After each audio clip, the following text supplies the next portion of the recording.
I'd like to thank Allison Gibbs for inviting me here today for the virtual LA Arts poetry reading.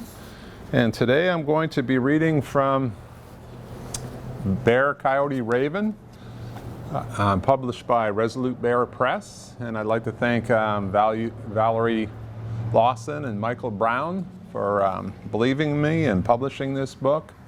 And as with all readings, I'd like to read the first page, which is a dedication to my Bear Clan mother of the Passamaquoddy people, Joanna M. Dana, who taught me how to live in the world and that our dreams and visions create our lives.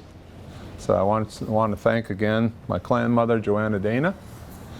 And with that, I'll start reading some poetry. And I'd like to start off with cedar, sage, sweetgrass, tobacco, 4 of our sacred medicines in native tradition.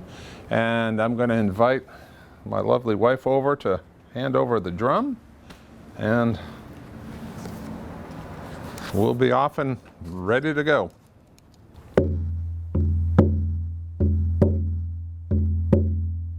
Cedar, sage, sweetgrass, tobacco. Coyote and Raven laughed as my claws got caught up in the fine strands of sweetgrass I tried to braid. I swore, forgetting my human voice. I couldn't help myself. The smell of the earth and sweetgrass brought out the claws.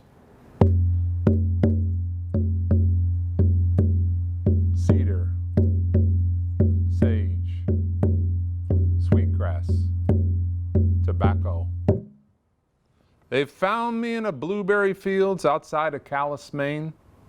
Blue smacking lips created a strange contrapuntal line to Raven's flight.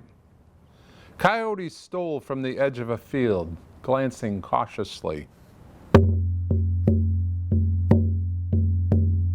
Cedar, sage, sweetgrass, tobacco. Time for a trip. Smacked my lips. Coyote looked west, stood on 2 legs, and tucked his hair underneath his hat. Cedar, sage, sweetgrass, tobacco. What are the medicine, I said. Said Raven, we'll be back.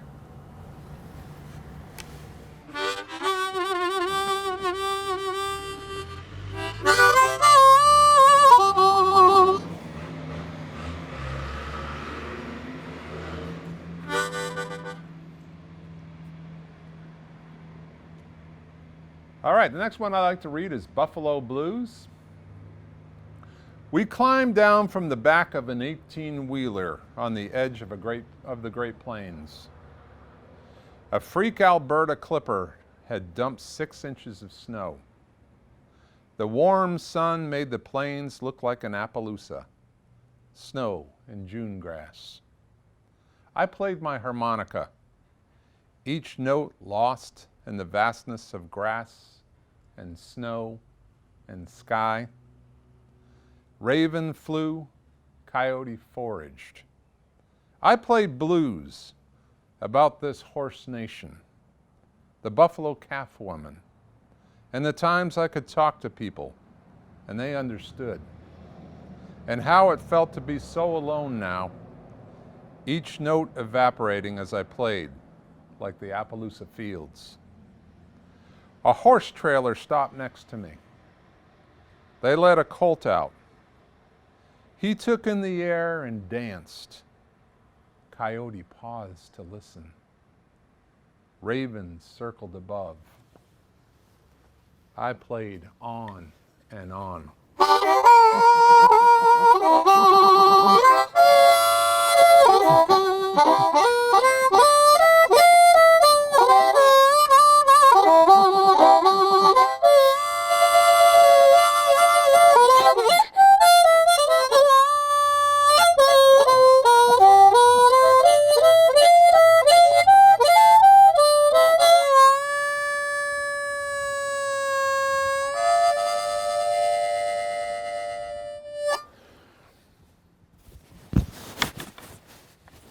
right, so that one is about how sometimes people forget that we're still here. Native populations, we're still here, and we play on and on. Still have our cultural traditions, our language, and we play on and on. Okay, so the next one I'd like to read is called Thin Bears. And this is, well, I'll just go ahead and start reading. Thin Bears. Coyote saw an old man run across the street in Quebec City. He appeared young, but on the other side he stooped again. Found another, Coyote said to Bear at an intersection.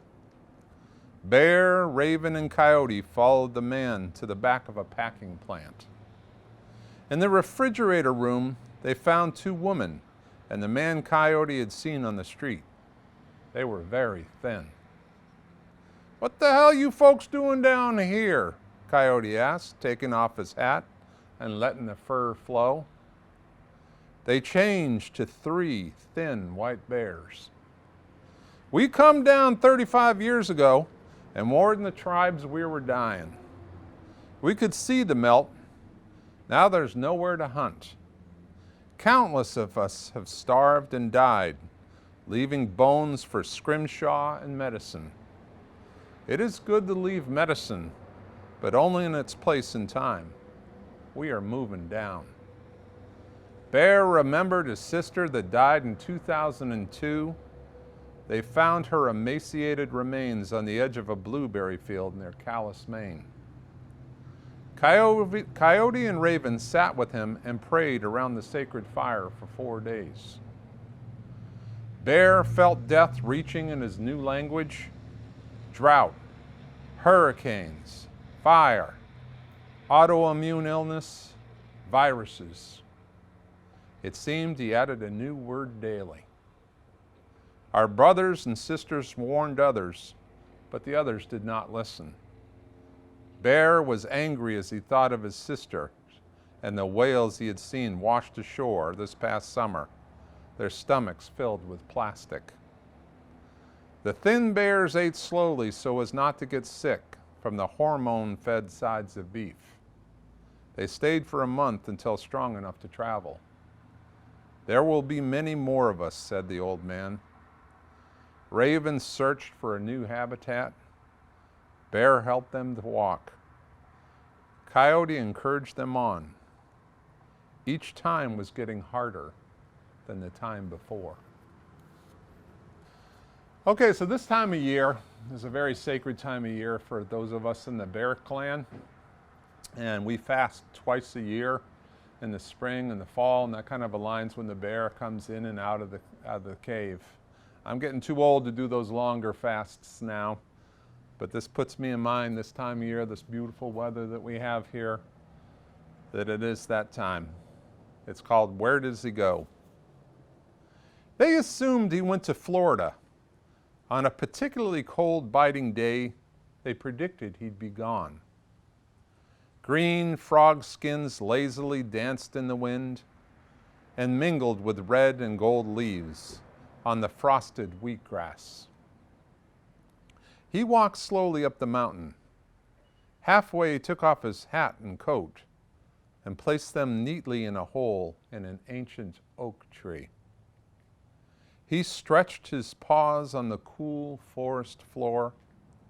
He ate dirt and bark and binding material that would enable a long rest without movement.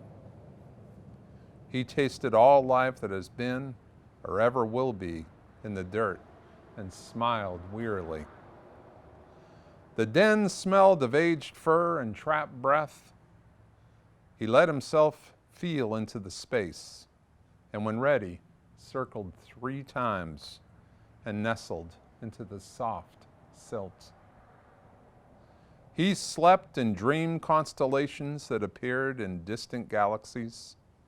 He watched beings come and go and planets fall as their suns aged and died.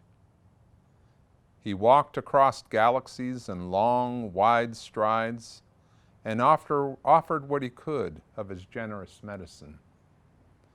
On a cool spring day, Stan saw him raking his lawn.